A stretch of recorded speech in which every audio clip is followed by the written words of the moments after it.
guys, welcome to Classic Guitar Rock. I'm Jeremy. Please take a minute, click the like button, click the subscribe button, and please click that notification bell. Today I'm back with another top 5 album list, and this one, I have to do this one, right out of the gate.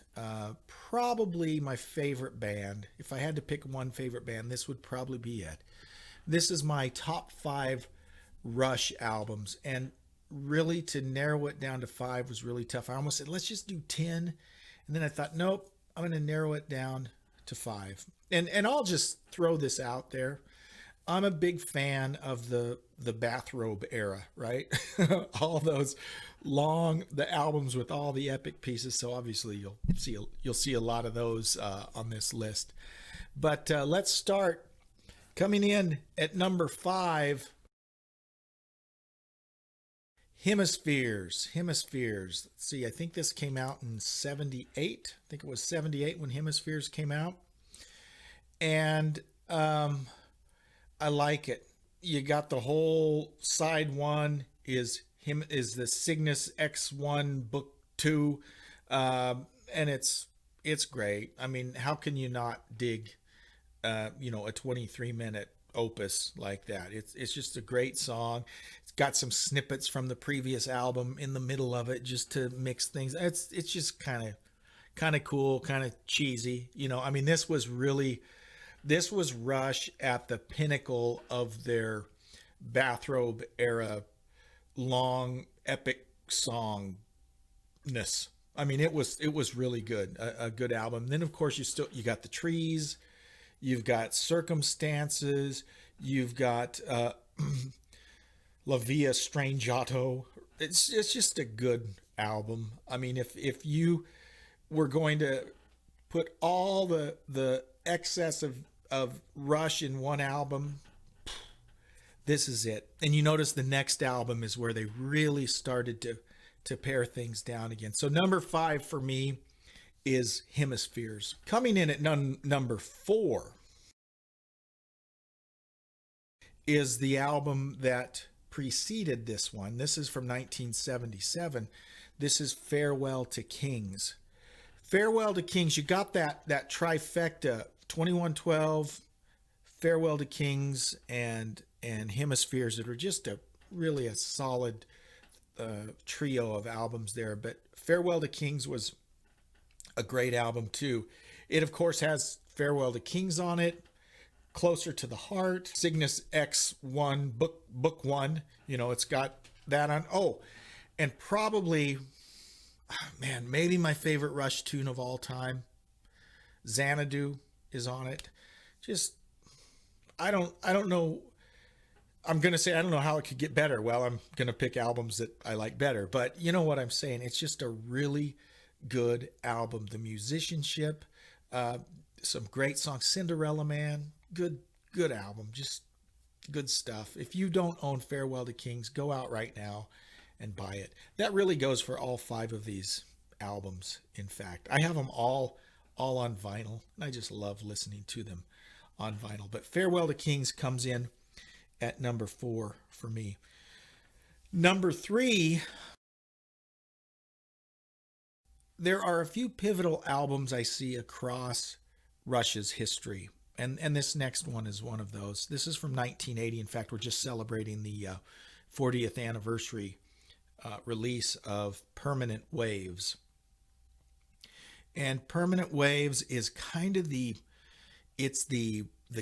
bridge between their bathrobe era and their skinny tie era, in the 80s that kind of was ushered in. Another great era where they're adding more and more synthesizers, but still a lot of good stuff in the 80s. Signals, a great album. Power Windows, pretty good. Not one of my favorites, but and Permanent Waves is kind of that transition. They're getting away from the long epic songs. Still got a little bit of that going on, but not like they had on Hemispheres and Farewell to Kings. Of course, we get Spirit of Radio, which some people say is their most iconic song. I'm not going to argue with them. It's a great song. We get Free Will. We get Entre Nous, which is one of my favorite songs. It never gets enough credit. Entre Nous is a beautiful song. Then, of course, you get Natural Science. It's like the epitome of nerd rock, and it's just a great song. Jacob's Ladder. Wow. Just really good. Really good album. Again, a transitional album for the band, but a very important album.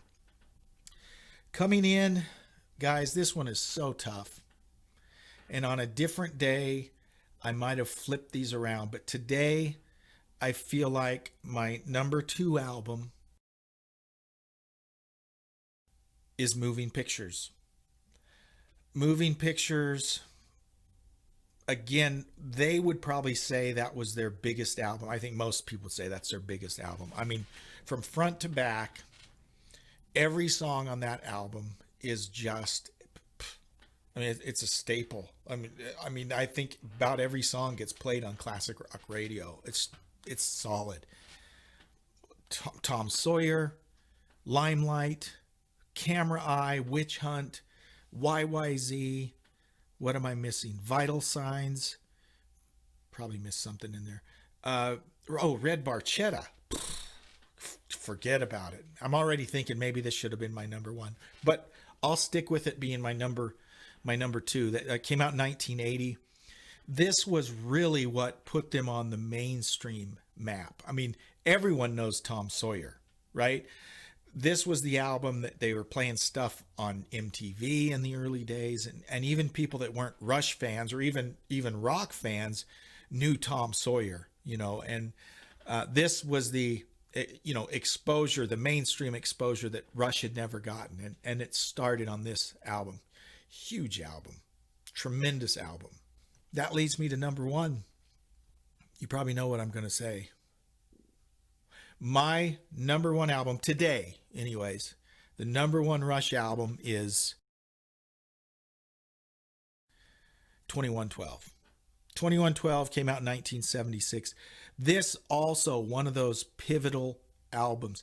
2112 is so important because it really determined the fate of Rush.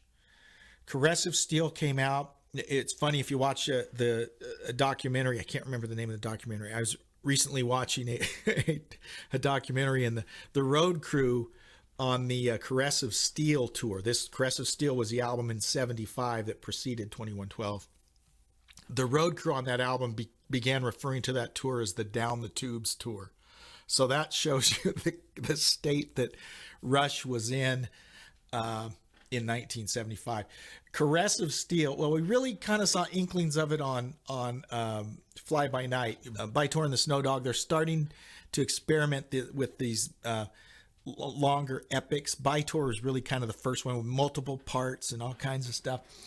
And then they just went crazy on Caress of Steel. And it's their weirdest album. I'm not going to say I don't like it, but it would not be in my top 10. It did not do well.